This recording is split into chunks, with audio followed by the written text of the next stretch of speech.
Oke, sekarang kita akan melakukan simulasi magnet dan elektromagnet menggunakan web simulasi. Jadi ini tampilan awal ketika kalian masuk ke linknya. Kita pencet yang ini. Nah, di sini kita akan didapati dua pilihan, yaitu bermagnet dan elektromagnet. Kita pilih yang bermagnet dulu. Nah, ini di sebelah kanan atas ini terdapat kekuatan dari magnetnya, yaitu 0 sampai 100%. Kemudian jarum-jarum kompas ini menunjukkan arah dari medan magnetnya. Apa yang akan terjadi jika kita turunkan kekuatan dari magnetnya ini ke 0? Nah ini ya, jika kita turunkan kekuatan dari magnetnya ini ke 0, maka di sekitar magnet itu tidak terdapat medan magnet. Kemudian jika kita naikkan ke 50, ini terdapat medan magnet dan arah jarum kompas ini akan mengikuti arah dari kutub-kutub magnetnya.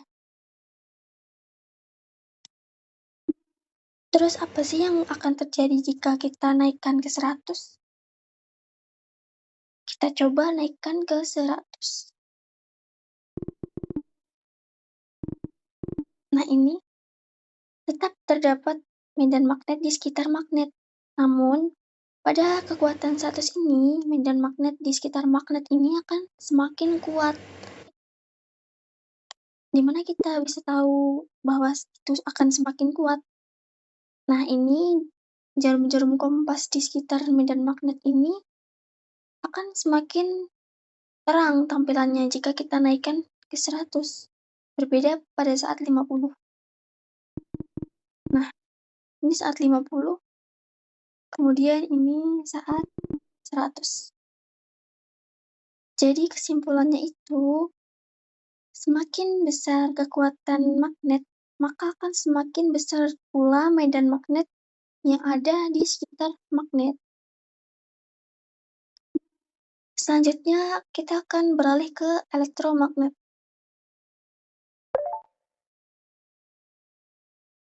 Nah, ini tampilan dari elektromagnetnya. Jadi seperti yang kita ketahui bahwa elektromagnet itu adalah magnet buatan. Nah, magnet buatan ini muncul ketika ada arus listrik yang mengalir pada kawat penghantar. Jadi kalau nggak ada kawat penghantar itu nggak ada elektromagnet. Kemudian pada elektromagnet ini terdapat dua arus. Yang pertama yaitu DC, yaitu menggunakan baterai, kemudian AC. Yang pertama kita akan melakukan percobaan menggunakan arus DC. Seperti yang kita ketahui bahwa arus DC itu adalah arus searah. Apa sih yang akan terjadi jika kita turunkan tegangannya ke 0? Kita coba ya. Nah ini, jika kita turunkan tegangannya ke 0, maka tidak ada arus listrik yang mengalir pada kumparan. Dan di sekitar kumparan juga tidak terdapat medan magnet.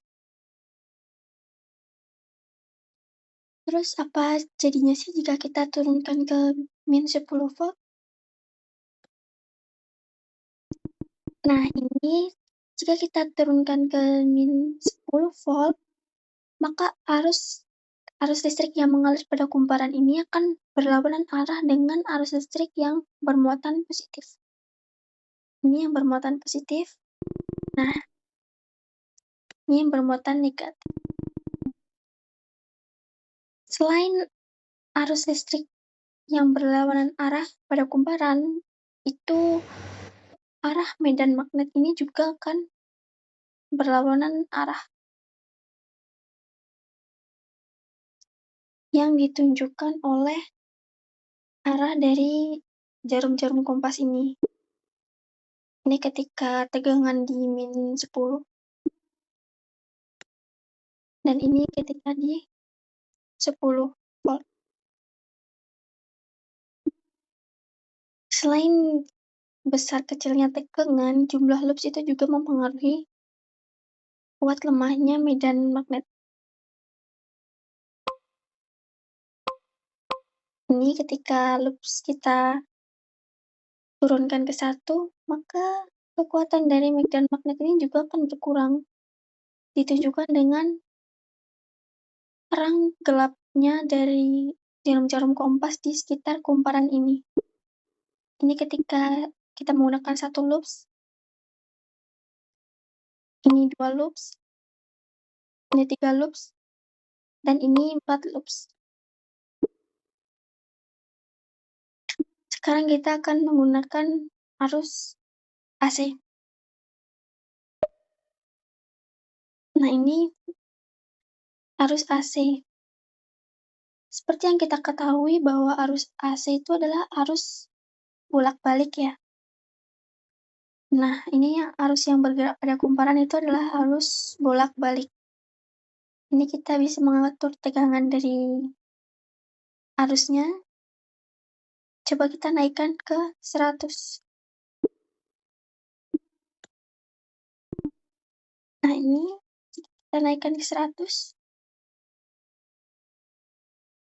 Ini juga kita naikkan ke 100. Nah, arus yang bergerak ini akan semakin cepat ya. Medan magnet di sekitar kumparan juga semakin besar. Sama seperti pada arus DC, loops juga mempengaruhi kuat lemahnya medan magnet yang ada di sekitar kumparan. Nah, ini. Terus apa jadinya sih jika kita nolkan arusnya? Apakah akan tetap ada medan magnet di sekitar kumparan? Kita coba ya.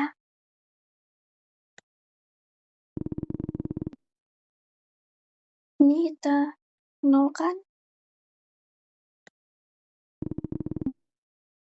Nah, ini jika kita nolkan itu tidak terdapat arus listrik di dalam kumparan dan tidak terdapat medan magnet di sekitar kumparan. Jadi kesimpulannya itu, apabila kita berbesar tegangan, maka arus listrik yang mengalir pada kumparan itu akan semakin besar dan medan magnet di sekitar kumparan juga akan semakin besar. Jumlah loops juga mempengaruhi kuat lemahnya medan magnet di sekitar kumparan.